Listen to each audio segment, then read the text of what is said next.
հայ մարդը ամաչում է և շարունակում է ամաչել։ Կառավարիչներ, ում օրոք հարձակման է ենթարկվում հայ արժանապատիվ քաղաքացին, հայ առաքելական Սուրբ եկեղեցին։ Կառավարիչներ, ում օրոք իրեն կարող է հանգիստ զգալ միայն այն մարդը, ով պատրաստ է թուրքերի հետ հաշտ ու համերաշխ ապրել, ով պատրաստ է իր իրավունքները զիջել հանուն մեր թշնամիների իրավունքների։ Անցնող 8 տարիների ընթացքում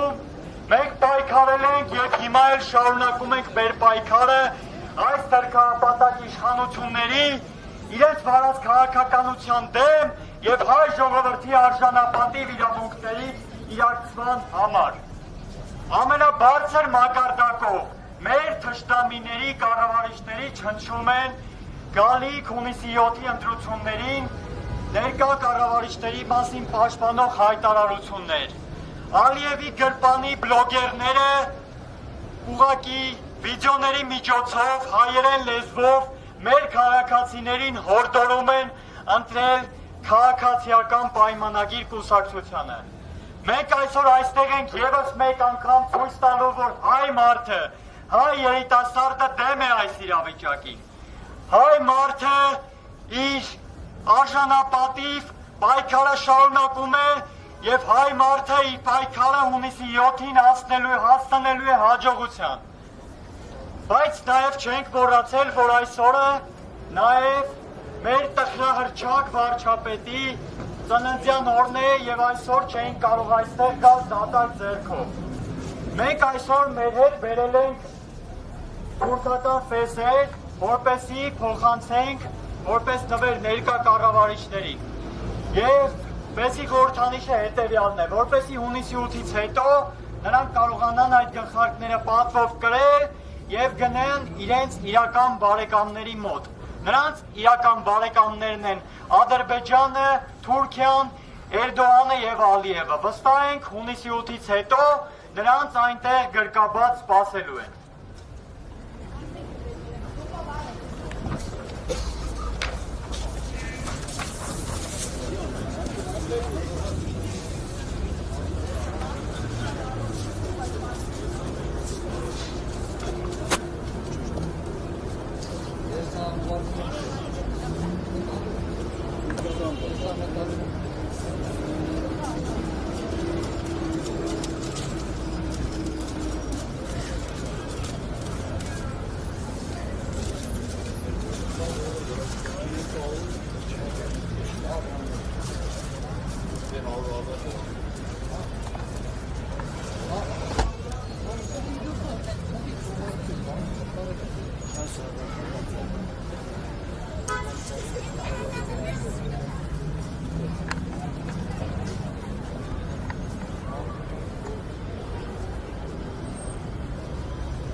Կարելի։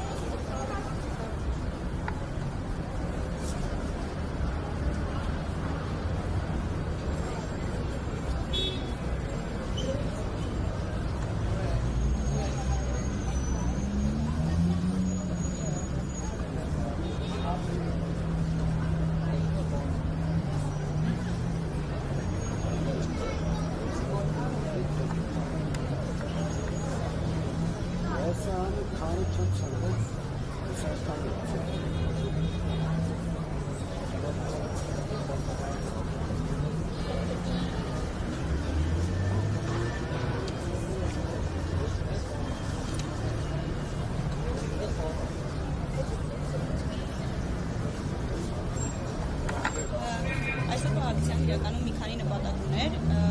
ինչպես տեսնում եք, ես ֆեյսերը նվիրել ենք կառավարության ղեկավարին եւ իր թիմին, նաեւ առաջարկում ենք, որ քարոզարշավի ընթացքում օգտագործեն, որովհետեւ հայ հասարակությունը պիտի իմանա, թե ում է ընդունում։ Ապրոց քրթականությունը, որը դրսևորվում է իշխանության գործունեության մեջ, ժողովրդի կողմից ընդունելի չէ։ Մի քանի անգամ իշխանությունը փորձեր արեց այդ կեղծ բարեկամական թեզերը առաջ բերելու, բայց հասկացավ, որ ժողովրդի կողմից իրականում դիմադրություն կա եւ հայ-թուրքական ճակերտյալ բարեկամությունը դեռ շատ հեռու է։ Դրա համար առնվազն որոշակի գործընթացներ կան, որ պիտի արվեն։ Դրա լավագույն օրինակներից մեկը սահմանադրության փոփոխությունն էր, որը խոստացվել էր, որ մինչև մարտ ամիսը պետք է հրապարակվի, դե մեզ հայտնի է, չէ, առնվազն որ որոշակի կետեր, այդ թվում նաև պահանջատիրություն, որը շատ ուղիղ կերպով վերաբերվում է Թուրքիային, սահմանադրության մեջ ուղղակի դրանց մասին չի խոսվում եւ այդ կետերը հանված են ամբողջությամբ, նաև անկախության հռչակագրի մասն է հանված, իսկ մեր ժողովուրդը այդ օրակարգի հետ հաշ չի։ Պարզապես այս իշխանությունները կարողանում են լավ մանիպուլացնել ու ստել եւ կարծում եմ, որ հիմա շատ ավելի ժողովրդին ավելի տեսանելի է այն, ինչ կատարվում է եւ նաև այս քարոզարշավի ընթացքում բավականին շատ բաներ ակնհայտ են, էլի դառնում այդ մասով։ Առաջարկում ենք այս ֆեյսերը անպայման կրեն, վերջին կառավարության նիստին էլ թող կրեն, որ իրենց բարեկամներին եւս մեկ անգամ հաճոյանան, ինչը իրենք շատ սիրում են անել, էլի, օրինակ լավագույն դեպքը ցեղասպանության թանգարանի տնօրենի աշխատանքից հեռացումն էր, որը մեծ հավանականությամբ իրենցից ոչ մեկ չէր պահանջել, բայց ոնց ասեմ, ուղղակի հաճոյանալու համար փորձեցին դա անել եւ արեցին իրականում, ինչպես նաեւ այստեղ կտեսնեք, որ Ալիևի գիրքը գրկած երջանիկ ժպիտով վարչապետ է կանգնած, ես չգիտեմ, դա Հայաստանի վարչապետն է, չգիտեմ, այս ինքնաթիռը խորհրդանշում է, որ նա շուտով գնալու է եւ իր ժպիտը թող վերցնի, Ալիևի նվիրած գիրքն էլ վերցնի ու գնա իր բարեկամ Ալիևի եւ Էրդողանի մոտ։ Եվ նաև ոնց որ մաղթում ենք հաջորդ ծնունդի համար անպայման հոգեկան առողջություն, որ Հայաստանի փողոցներում քաղաքացիներին չքաշքշի, օգտվելով իր դիրքից եւ այն ռեսուրսից, որը իր դիրքում կանգնած է, եւ նաև մենք պատկան մարմիններին կոչ ենք անում, հիշել, որ Նիկոլից հետո կյանք կա եւ կարիք չկա էլի այդքան անձնվիրաբար օրենքը խախտելու, որովհետեւ Նիկոլը անձնիկ է, իսկ իրենք դեռ պիտի ծառայեն այս պետությանը եւ ուզում ենք դա մեկ անգամ եւս հիշեցնել, որ իրենք ծառայում են պետությանը, Հայաստանին, այլ ոչ թե մեկ անձի։ Եվ նաև տիկինը, որ իր հետևում ծափ տալով եւ ուրախանալով այո պնդումներ էր անում, երբ տիկնոջը քաշքշում էին, կարելի է մի փոքր կանացի սոլիդարություն ունենալ, եթե դուրս գանք անգամային հանգամանքից, որ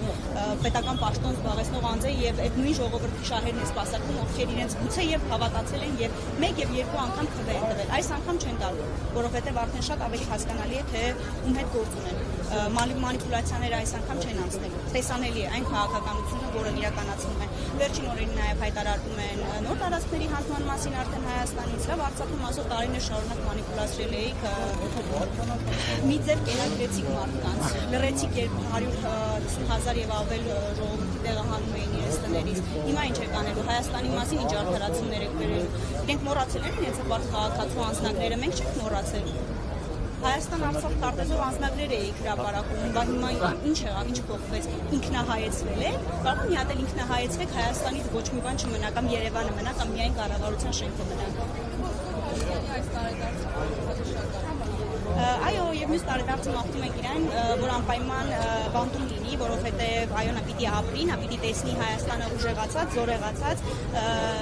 եւ ուրեմն այդ իր նպատակը, հա, թուրքացնելու եւ բոլորին զոհելու, տենց էր, չէ՞, ասում ինչի չեք զոհվել։ Այո, չենք զոհվել, ապրելու ենք, շարունակելու ենք ապրել եւ ուժեղացնելու ենք այս Հայաստանը, որը հունիսի 7-ից հետո լինելու է առանց Նիկոլի։